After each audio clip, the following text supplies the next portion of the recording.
ನಮ್ ತಂದೆಯವ್ರಿಗೆ ಅಡ್ಮಿಟ್ ಮಾಡಿದ್ದು ರೀ 18 ತಾರೀಕಿಗೆ. 18 ತಾರೀಕಿನ ನಂತರ ಇದು ಯಾವ್ದು 21 ತಾರೀಕ 22 ತಾರೀಕ್ ಮಟ್ಟ ಅವ್ರು ಚೆನ್ನಾಗೇನೆ ಇದ್ರು. 22 ತಾರೀಕಿಗೆ ಅವ್ರಿಗೆ ಪ್ರಾಬ್ಲಮ್ ಆಯ್ತು. ಅಲ್ಲಿ ಟ್ರೀಟ್ಮೆಂಟ್ ಅನ್ನು ಕೊಡ್ಲಿಕ್ಕೆ ಯಾರಿಲ್ಲ. ಮತ್ತೆ ಹಾಸ್ಪಿಟಲ್ ನಲ್ಲಿ ಇಬ್ಬರು ನರ್ಸ್ ಇರ್ತಾರೆ ನೈಟ್ ಡ್ಯೂಟಿನಲ್ಲಿ ಡಾಕ್ಟರ್ ಇಲ್ಲ. ಯಾವ್ದು ಎಮರ್ಜೆನ್ಸಿ ಇದ್ರೂ ಯಾರು ಕೇರ್ ಮಾಡೋರನೇ ಇಲ್ಲ. ಜಸ್ಟ್ ಅದು ಒಂದು ಹಾಸ್ಪಿಟಲ್ ನಡೆಸ್ತಾ ಇದಾರ ಅನ್ನೋದಂತೂ ಇಲ್ವೇ ಇಲ್ಲ. ಆ ರೀತಿ ಕಂಡೀಷನ್ ನಲ್ಲಿ ಅದ್ ನಡೆಸ್ತಾ ಇದಾರಂತ ನಾನು ಹೇಳ್ತೇನೆ. ಯಾಕಂದ್ರೆ ನಮ್ ತಂದೆ ಕಾರಣ ದಕ್ಷತಾ ಹಾಸ್ಪಿಟಲ್ ಮತ್ತೆ ಅಲ್ಲಿ ಇರೋ ಡಾಕ್ಟರ್ಸ್ ಗಳಂತ ಹೇಳ್ತೇನೆ. ಅಂಜಲಿ ಚಿಕ್ಕೋಡಿ ಅವರು ರೆಫರ್ ಮಾಡಿದ ನಂತರ ನಾವ್ ಅಲ್ಲಿ ಹೋಗಿದ್ವಿ. ಯಾಕಂದ್ರೆ ಅವ್ರು ರೆಫರ್ ಮೇಲೆ 6 ಮಂತ್ ಬಿಫೋರ್ ನಾವ್ ಅಲ್ಲಿ ಹೋಗಿದ್ವಿ. ಅಂಜಲಿ ಚಿಕ್ಕೋಡಿ ಮೇಡಮ್ ಕಡೆ ಅವ್ರು ರೆಫರ್ ಮಾಡಿದ ನಂತರ ದಕ್ಷತಾಗ ನಾವ್ ಅಡ್ಮಿಟ್ ಮಾಡಿದ್ವಿ ರೀ.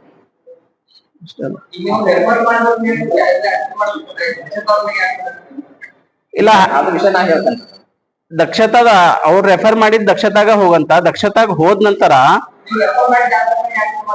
ಅವರು ಅಲ್ಲೇ ಅವರೇ ಅಲ್ಲಿದ್ದಾರೆ, ಅವರೇ ಟ್ರೀಟ್ಮೆಂಟ್ ಕೊಡ್ತಾರೆ ದಕ್ಷತಾ ಹಾಸ್ಪಿಟಲ್.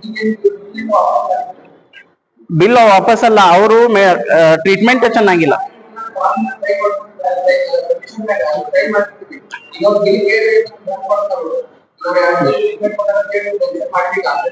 ಹಾ